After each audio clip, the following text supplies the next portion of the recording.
Hello everyone, this is Harish Panchal and welcome to my YouTube channel. And in today's class, we will discuss about another tense, and the tense name is the simple present tense. In the previous class, we discussed about the present continuous tense. I hope that you understood that topic very well. Now, so without wasting time, let's get started. So basically, before going to start the tense, I'm going to tell you that it is used in 4 situations. The number 1 situation is repeated actions. The second situation is facts or generalization, generally known as universal truth.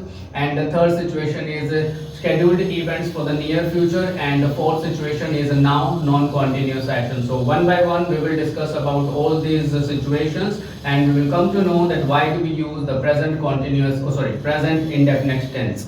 Okay, so here we are going to start. It is our grammar topic. I hope it is visible to you. And in grammar we will discuss tense. Which tense we will discuss? We will discuss the simple present tense. The simple present tense, it is known as the present indefinite also. इसे present indefinite भी कहते हैं. I will use both the languages so that everyone is able to understand the topic properly. So the simple present tense. Before going to start, एक बहुत ही ज़्यादा important चीज जो इस tense में हमें use करनी है वो एक बार देख लेते हैं. जितनी भी आपकी मेन वर्ब्स होती हैं सारी की सारी प्लूरल होती है. By default all the verbs are plural. अब ये जितनी भी वर्ब्स मैं यहां पर लिखूंगा वो सारी प्लूरल हैं. For example eat, go, sleep and take. All the verbs are plural by default. अब इनको अगर आपने सिंगुलर बनाना है, अगर आपको इन वर्ब्स को सिंगुलर बनाना है, सो आप क्या ऐड करने वाले हैं? आप ऐड करेंगे एस और ईएस. एस और ईएस का इस्तेमाल किया जाएगा वर्ब को सिंगुलर बनाने के लिए. So eat will become eats. यहां पर आपने एस ऐड किया. Go will become goes. यहां पर आपने ईएस को ऐड किया. Sleep will become sleeps. So यहां पर आपने एस ऐड किया और टेक हो जाएगा TAKES. अब यहां पर एस ES को आपने ऐड करके सारी वर्ब्स को सिंगुलर बना दिया है, और यही इस टेंस में यूज होगा. क्योंकि जब कभी भी हम सिंगुलर सब्जेक्ट यूज करते हैं तो हमें सिंगुलर वर्ब यूज करनी पड़ेगी, और जब हम सिंगुलर वर्ब यूज करते हैं वर्ब को सिंगुलर बनाने के लिए आपको एस और ES को ऐड करना होता है. अब किन किन के साथ आपको ES ऐड करना है? आप ES ऐड करेंगे आफ्टर AEIOU. किसी भी वर्ब के लास्ट में अगर वोवल साउंड्स हैं तो आप उनके बाद ES का यूज करेंगे वर्ब को सिंगुलर बनाने के लिए. अगर SH है, CH है, तब भी आप ES ऐड करेंगे. Y अगर है तो IES ऐड हो जाएगा. इस तरीके से हम वर्ब में ES ऐड करके या फिर S ऐड करके उसे सिंगुलर बनाते हैं. तो ये बहुत ही ज्यादा इंपॉर्टेंट पॉइंट है सिंपल प्रेजेंट टेंस का, बिकॉज प्लूरल वर्ब के साथ आपको प्लूरल सब्जेक्ट्स के साथ आपको प्लूरल वर्ब यूज करनी है, और सिंगुलर सब्जेक्ट के साथ आपको सिंगुलर वर्ब यूज करनी है. और वर्ब को सिंगुलर बनाने के लिए आप प्लूरल वर्ब में S और ES को ऐड करते हैं, और ES का इस्तेमाल इन लेटर्स के साथ किया जाता है अगर ये आपकी वर्ब के एंड में है. तो बहुत ही ज़्यादा इंपॉर्टेंट पॉइंट है ये इस टेंस को शुरू करने से पहले, इसीलिए मैंने ये आपको बताया है. आप एक बार इसको नोट डाउन कर लो या फिर इसका स्क्रीनशॉट. चलिए भाई अब आगे की कहानी देखते हैं. द सिंपल प्रेजेंट टेंस में अभी हमने जाना कि किस तरीके से प्लूरल वर्ब को आप सिंगुलर बनाते हैं एस और ES को ऐड करके. तो अब एक बार इसकी सिचुएशंस के बारे में बात करते हैं. नंबर 1 सिचुएशन जो होती है आपकी उसे बोला जाता है रिपीटेड एक्शंस. रिपीटेड एक्शंस का मतलब एक ऐसा काम जो बार बार रिपीट होता है उसके लिए आप सिंपल प्रेजेंट टेंस को यूज करते हैं। अगर हम स्ट्रक्चर की बात करें, सब्जेक्ट वर्ब एंड ऑब्जेक्ट को इस टेंस के अंदर यूज किया जाता है। बहुत ही सिंपल है, जैसे जो भी काम आप डेली करते हैं, हर रोज करते हैं, जैसे for example you go to school daily, you go to school daily, you go to school daily. So यहाँ पर हमारा सब्जेक्ट वर्ब एंड ऑब्जेक्ट, इस तरीके से हम सेंटेंस बनाएंगे। Now another example is they play chess every evening, they play chess every evening. अब ये जो सेंटेंस है इसमें भी रिपीटेड एक्शन का इस्तेमाल किया गया है। They play chess every evening मतलब हर शाम वो चेस खेलते हैं। अब यहाँ पर हम देखें कि यू और दे दोनों के दोनों जो हमारे सब्जेक्ट हैं वो प्लूरल सब्जेक्ट्स हैं। ये दोनों के दोनों हमारे प्लूरल सब्जेक्ट्स हैं और प्लूरल सब्जेक्ट के साथ हमने यहाँ पर प्लूरल वर्ब यूज करी है और ये भी प्लूरल वर्ब है, क्योंकि जितनी भी वर्ब्स होती है by default all are plural verbs. अगर हम सिंगुलर सब्जेक्ट को यूज करते हैं तो सिंगुलर सब्जेक्ट के साथ सिंगुलर वर्ब यूज की जाएगी। अगर मैं यहाँ पर यू की जगह सिंगुलर सब्जेक्ट यूज कर लेता हूँ शी, तो गो की जगह यहाँ पर हम गोज को ऐड करेंगे, es को ऐड करके हमने वर्ब को सिंगुलर बना दिया है, टू मार्केट डेली। इस तरीके से हम सेंटेंस करेंगे, she goes to market daily. अब यहाँ पर शी जो है वो आपका सिंगुलर सब्जेक्ट है और सिंगुलर सब्जेक्ट के साथ हमें सिंगुलर वर्ब यूज करनी होती है, इसीलिए वर्ब को हमने सिंगुलर बनाने के लिए es को ऐड किया है। अनदर एग्जाम्पल, रमन, रमन ईट चॉकलेट्स, रमन ईट चॉकलेट्स। अब क्या ये सेंटेंस ठीक है? रमन ईट चॉकलेट्स। ओके, अभी इस को यहां तक पढ़ते हुए मुझे लग रहा है कि कुछ बच्चों की समझ में आ गया है कि जो शी और रमन है ये दोनों हमारे सिंगुलर सब्जेक्ट हैं और सिंगुलर सब्जेक्ट के साथ हम सिंगुलर वर्ब को यूज करते हैं, इसीलिए यहाँ पर ईट पर्याप्त नहीं है, means it is not enough. तो यहाँ पर हमें क्या करना पड़ेगा? एस ऐड करना पड़ेगा ईट को सिंगुलर वर्ब बनाने के लिए, और सिंगुलर वर्ब होती है ईट्स। तो ये आपकी फर्स्ट सिचुएशन है। रिपीटेड एक्शंस, ऐसे काम जो आप बार बार करते हैं, हर रोज करते हैं, हर हफ्ते करते हैं, हर महीने करते हैं, हर साल करते रहते हैं। तो इन सभी सिचुएशंस के साथ we use subject verb and object. और जब हम सेंटेंसेस बनाएंगे स्पेशली सिंपल प्रेजेंट टेंस में, तो हमें इस बात को याद रखना है कि we use plural verbs with plural subjects and we use singular verbs with singular subjects। तो ये आपकी फर्स्ट सिचुएशन मैंने यहाँ पर लिख दी है। अब बात करते हैं सेकंड सिचुएशन की। अब सेकंड सिचुएशन क्या होती है? This is known as facts और जनरलाइजेशंस। फैक्ट्स और जनरलाइजेशंस, अब इसे ही हम बोलते हैं universal truth, universal truths. Okay, अब आपको अगर याद हो तो पिछली कुछ क्लासेस में मैंने पढ़ाया था कि यूनिवर्सल ट्रूथ्स हम किन किन कैटेगरीज में देखते हैं। यूनिवर्सल ट्रूथ में आप यूज करते हैं कोई भी साइंटिफिक फैक्ट हो, ओके, कोई भी साइकोलॉजिकल फैक्ट हो या फिर कोई भी मैथमेटिकल फैक्ट हो। ये तीन फैक्ट आपके यूनिवर्सल ट्रूथ की कैटेगरी के अंदर आते हैं। तो अब आप इनसे किस तरीके से सेंटेंसेस बनाएंगे? जैसे The sun rises in the east. The sun rises in the east. अब यहाँ पर आप देखें कि the sun rises in the east, ये एक आपका साइंटिफिक फैक्ट है, मैथमेटिकल फैक्ट है या फिर एक फिलोसॉफिकल फैक्ट है। तो इन तीन फैक्ट्स की कैटेगरी के अंदर आ रहा है। तो इसमें हम यूनिवर्सल ट्रूथ मानेंगे, और यूनिवर्सल ट्रूथ के लिए भी हम सब्जेक्ट वर्ब एंड ऑब्जेक्ट को यूज करते हैं, सिंपल प्रेजेंट टेंस यूज करते हैं। Another example, water boils at 100 degree Celsius. Water boils at 100 degree Celsius. जो वाटर है वो 100 डिग्रीज पर बॉईल होता है। अब यहाँ पर देखो वाटर और सन दोनों के दोनों हमारे सिंगुलर सब्जेक्ट्स हैं। अब सिंगुलर सब्जेक्ट के साथ हम यहाँ पर क्या यूज करेंगे, सिंगुलर वर्ब यूज करेंगे।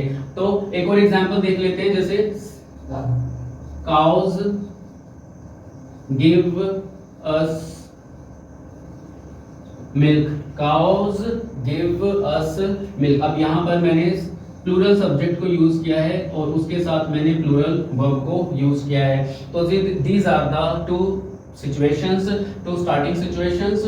First is repeated actions and second is facts और generalization. इन दो सिचुएशन में हम इस टेंस को यूज करते हैं, सिंपल प्रेजेंट टेंस को यूज करते हैं। इन दोनों सिचुएशन को आप लिख लो, उसके बाद हम नेक्स्ट सिचुएशंस पे बात करते हैं। अभी हमने दो सिचुएशंस देखी हैं सिंपल प्रेजेंट टेंस की। First is repeated action and second is facts और generalization, generally known as universal truth. अब हम बात करते हैं हमारी थर्ड सिचुएशन की। थर्ड सिचुएशन जो होती है उसे बोला जाता है scheduled events for near future.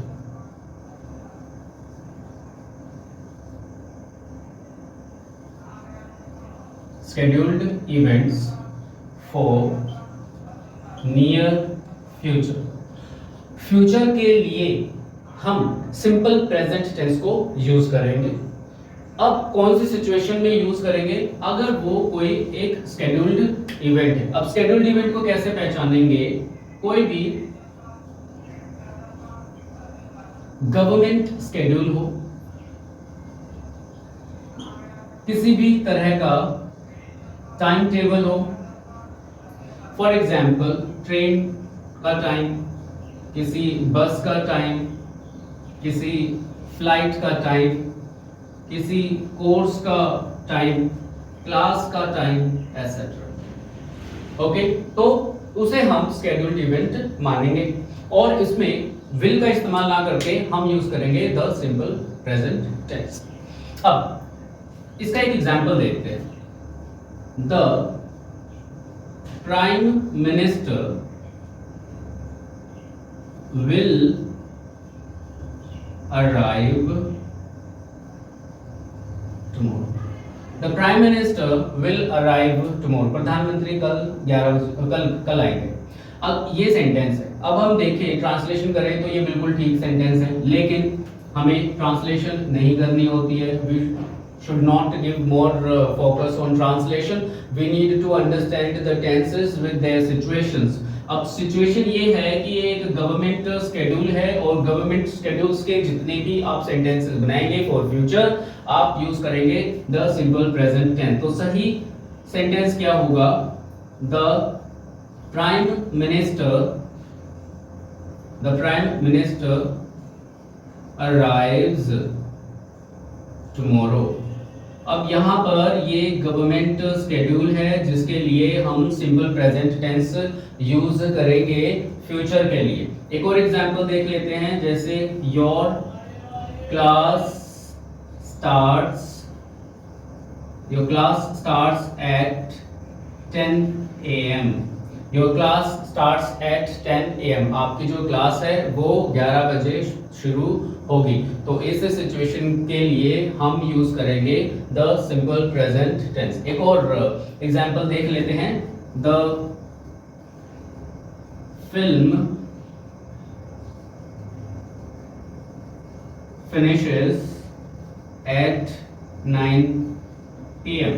The film finishes at 9 PM. The film finishes at 9 PM. अगर आप इसे ट्रांसलेट करेंगे तो कभी भी नहीं बना पाएंगे, क्योंकि ट्रांसलेशन करेंगे तो सिंपल प्रेजेंट टेंस में तो बोला जाता है भाई ता ते ती है हो हूँ, इस तरीके से हम सेंटेंस बनाते हैं कि आप घर जाते हो, वे सोते हैं, हम पढ़ते हैं। बिल्कुल ठीक है, लेकिन इसे सिचुएशन के हिसाब से अगर हम देखें, इंग्लिश टू इंग्लिश सिचुएशन के हिसाब से अगर हम देखें तो स्केड्यूल्ड इवेंट्स है। स्केड्यूल्ड इवेंट्स में यहाँ पर government schedule, time table, train, बस, फ्लाइट, कोर्स या फिर किसी क्लास का अगर कोई स्केड्यूल है, टाइम टेबल है, तो हम वहां पर विल के साथ फर्स्ट फॉर्म को यूज ना करके हम यूज करेंगे the simple present tense, then the sentence will be okay. तो आई होप सो ये सिचुएशन आपको समझ में आ गई होगी। अब बात करते हैं हमारी लास्ट सिचुएशन की, जो हम इस टेंस में यूज करते हैं, जिसे हम बोलते हैं now. Now non continuous action, non continuous action. अब आपने नाउ सिचुएशन को आपने देखा होगा कि हम प्रेजेंट कॉन्टिन्यूअस में नाउ सिचुएशन को यूज करते हैं, बट वो कॉन्टिन्यूअस सिचुएशन होती है, लेकिन हम यहाँ पर यूज कर रहे हैं नॉन कॉन्टिन्यूअस सिचुएशन। एक ऐसी सिचुएशन जो कंटिन्यू नहीं है, जिसमें हम किसी भी चीज का स्टेटस बताते हैं, जैसे for example am a doctor, she is a nurse, you are happy। अब इन सेंटेंसेस में हम is am are को यूज कर रहे हैं to show only a state of being. किसी भी वस्तु का स्टेटस बताना, किसी इंसान का स्टेटस बताना, किसी जगह का स्टेटस बताना, उसे हम नाउ सिचुएशन में रखते हैं, नॉन कॉन्टिन्यूअस एक्शन की कैटेगरी के अंदर। और ये हमारा लास्ट यूज होता है सिंपल प्रेजेंट टेंस का, जिसे आप जनरली बी के नाम से भी जानते हैं। पूरा अगर मैं बोलूं तो टू बी इसे बोला जाता है, जिसमें हम इज एम आर यूज करते हैं। ये आपकी प्राइमरी वर्ब्स होती हैं, डू, डज और बी एंड हैव। तो ये आपकी 4 सिचुएशन हो गई हैं। एक बार दोबारा से देख लेते हैं कौन कौन सी 4 सिचुएशन हो गई हैं। Number 1 situation is repeated actions, number 2 is facts और generalization, generally known as universal truth, number 3 is scheduled events for the near future, and number 4 is now non continuous action। These are the 4 major situations where we use the simple present tense। अब बात करते हैं कि हम इसमें कौन कौन सी helping verbs use करते हैं, कौन सी मेन वर्ब यूज करते हैं, और इस टेंस में सेंटेंस बनाने का स्ट्रक्चर क्या फॉलो करना है। इसके कुछ एग्जांपल्स करेंगे।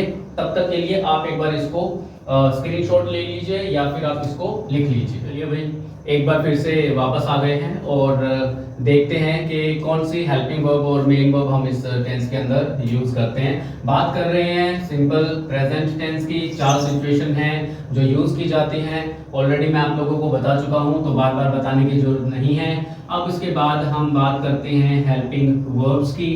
हेल्पिंग वर्ब में हम सबसे पहले डू और डज को यूज करते हैं। ओके, आप देखो मैंने आपको बिल्कुल स्टार्टिंग में बताया था कि हम प्लूरल वर्ब्स को यूज करते हैं। जितनी भी वर्ब्स होती हैं बाय डिफॉल्ट प्लूरल्स होती हैं। वर्ब्स को सिंगुलर बनाने के लिए हम es का इस्तेमाल करते हैं, इसीलिए डू से हमने डज बनाया।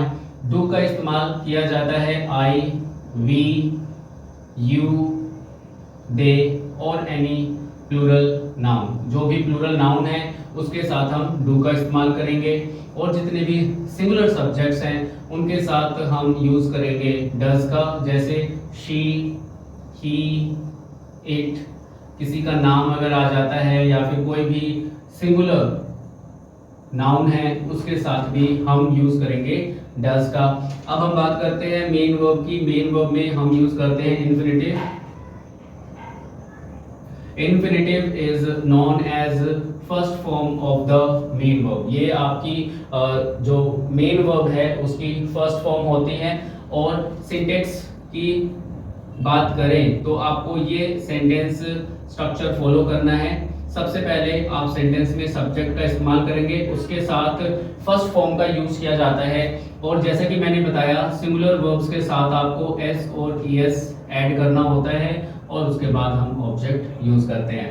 बड़ा ही सिंपल सिंटेक्स है जो आप फॉलो करेंगे। उसके बाद हम बात करते हैं नेगेटिव सेंटेंसेस की। When we make negative sentences we use do and does with singulars, and after that we use not and first form and object. आप यहाँ पर देखें कि ये एस और ईएस का जो फंडा है ये सिर्फ पॉजिटिव सेंटेंसेस के अंदर ही यूज किया जाता है, नेगेटिव्स के अंदर हम यूज नहीं करते हैं। ऐसा नहीं है, नेगेटिव्स के अंदर भी हम यूज कर रहे हैं, क्योंकि मैंने आपको बताया डू को डज बनाने में हम ईएस का इस्तेमाल ऑलरेडी कर चुके हैं, तो बार बार उसे यूज करना जरूरी नहीं है।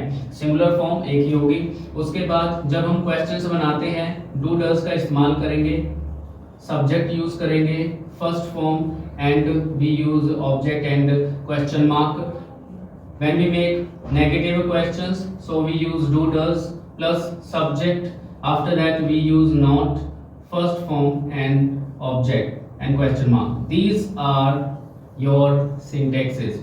ये आपके structures हैं जो आपको follow करने हैं. This is positive structure, this is negative structure, this is question and this is negative question. So इनको use करके अभी 2-3 एग्जाम्पल्स मैं आपके सामने बनाता हूँ जिससे आपको ये सिचुएशन क्लियर होगी। जैसे चलो यहीं से स्टार्ट करते हैं एग्जाम्पल बनाना। सेंटेंस है जैसे I teach English daily. I teach English daily. Understood है सेंटेंस। मैं हर रोज इंग्लिश पढ़ाता हूँ, मीन्स रिपीटेड एक्शन है, एक ऐसा काम जो बार बार रिपीट होता है। आई टीच इंग्लिश, यहाँ पर देखो सब्जेक्ट वर्ब एंड आपका ऑब्जेक्ट, तीनों यूज किए हैं, subject verb and object. ES का यूज नहीं किया क्योंकि आई के साथ हम जो है प्लूरल फॉर्म ही इस्तेमाल करेंगे। अब बात करते हैं नेगेटिव की। आई का इस्तेमाल किया, आई के साथ हम देखें कि हम यहाँ पर डू का इस्तेमाल करेंगे, आई डू। अब उसके बाद हम नॉट का इस्तेमाल करेंगे और वर्ब की फर्स्ट फॉर्म यूज करेंगे और फिर बाद में हमारा जो ऑब्जेक्ट है वो आ जाएगा।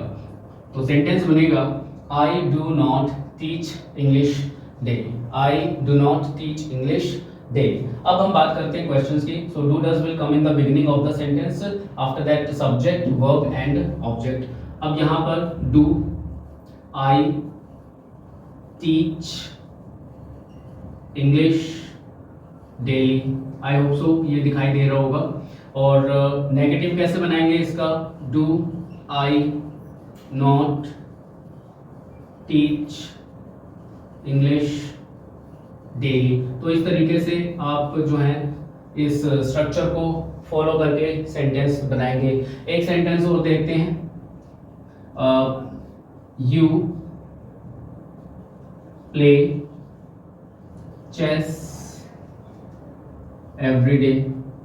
You play chess every day. आप हर रोज चेस खेलते हैं। अब इसका नेगेटिव सेंटेंस क्या होना चाहिए? नेगेटिव बनाने के लिए हम वापस सिंटेक्स पे आएंगे और देखेंगे subject do not first form and object को यूज करेंगे। सब्जेक्ट प्लूरल है तो हमें प्लूरल वर्ब ही यूज करनी है। यू डू नॉट या फिर डोंट का इस्तेमाल भी किया जा सकता है। Play chess every day. इस तरीके से हम सेंटेंस बनाएंगे। क्वेश्चंस जब हम बनाएंगे, do you play chess every day, और लास्ट में हम यहाँ पर क्वेश्चन मार्क को यूज करेंगे। Negative, do you not play chess every day. अगर बाहर से कोई शोर शराबा आ रहा है तो थोड़ा बहुत उसको अवॉइड करना है और सिर्फ आपको क्लास पे ही ध्यान देना है। जो मैसेज मैं आप लोगों को देना चाहता हूँ वो आप लोगों को अच्छे तरीके से मिल रहा है या नहीं मिल रहा है, कमेंट में जरूर करना। अब बात करते हैं एक सिंगुलर सब्जेक्ट। एक सिंगुलर सब्जेक्ट ले लेते हैं और देखते हैं कि किस तरीके से हम सेंटेंस को बनाएंगे। जैसे सैरा, अब यहाँ पर हम यूज करेंगे eats. Sara eats an apple daily. Sara eats an apple daily. अब सैरा जो है सिंगुलर सब्जेक्ट है और सिंगुलर सब्जेक्ट के साथ हमने वर्ब को सिंगुलर बनाने के लिए एस का इस्तेमाल कर दिया, तो सेंटेंस हो गया सैरा ईट्स एन एप्पल डेली। अब इसको जब हम नेगेटिव बनाएंगे तो सैरा सिंगुलर है और सिंगुलर के साथ हम यूज करेंगे डज, उसके बाद हम यूज करेंगे नॉट और फिर हम यहाँ पर यूज करेंगे फर्स्ट फॉर्म। यहाँ पर एस लगाने की कोई जरूरत नहीं है क्योंकि आप डू को ऑलरेडी सिंगुलर बना चुके हो। So Sara does not eat an apple daily. अब ये सेंटेंस आपका होगा। अब बात करते हैं क्वेश्चंस कैसे बनाएंगे? Does Sarah eat an apple daily? Eat an apple daily? Question mark. और लास्ट में does Sarah not eat an apple daily? तो इस तरीके से आप यहाँ पर देखो कि जो हमने सिंगुलर सब्जेक्ट्स यूज करे हैं, सिंगुलर सब्जेक्ट जो हमने यूज किया है उसके साथ हमने सिंगुलर वर्ब यूज करी है। ईट्स हो गया, डज हो गया। और जब आप नेगेटिव और क्वेश्चंस बनाते हैं तो मेन वर्ब में आपको दोबारा से एस या ईएस लगाने की यहाँ पर कोई भी जरूरत नहीं है। तो इस तरीके से ना आप सेंटेंसेस को बनाते हैं। और प्रैक्टिस कैसे करेंगे, पहचानेंगे कैसे कि भाई ये सिंपल प्रेजेंट टेंस है या नहीं है। जैसे मैं यहाँ पर एक एग्जांपल आपको बताता हूँ और आप उसमें बताना कि इसमें गलती क्या है। जैसे शी